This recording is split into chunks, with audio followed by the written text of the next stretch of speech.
Hello, beautiful souls, feeling hopeless, feeling confused, depressed, sad, at the end of your rope. If any of these descriptions describe you right now, it's okay.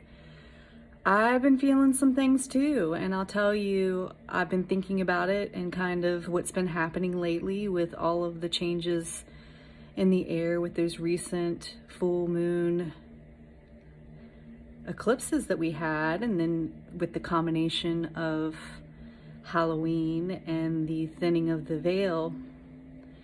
There's been rapid clearing. For those of you who've been asking for change and transformation and shifts in your life, guess what? It's happening.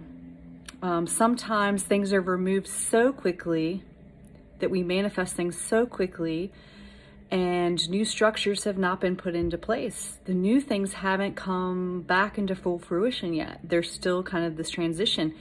And so when so many things are removed, it can feel empty. It can feel scary because you don't have the new normal in place yet. You're in the in-between still.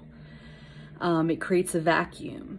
And that vacuum, that feeling of, wow, there's got to be more, I don't feel stable, I'm not sure what's going to happen, can really put us in that weird uncertainty state.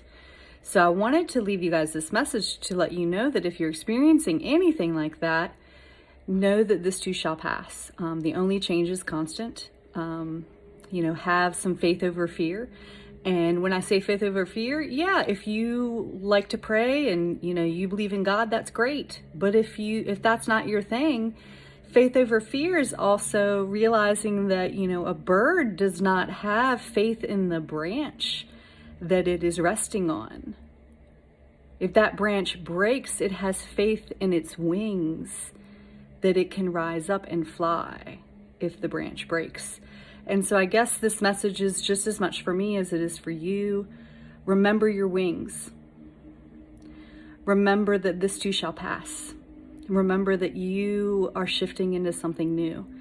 The space is being created for something greater. And hang on, because things are going to turn around in your favor. All right, that's all. Thank you. Sending you lots of love.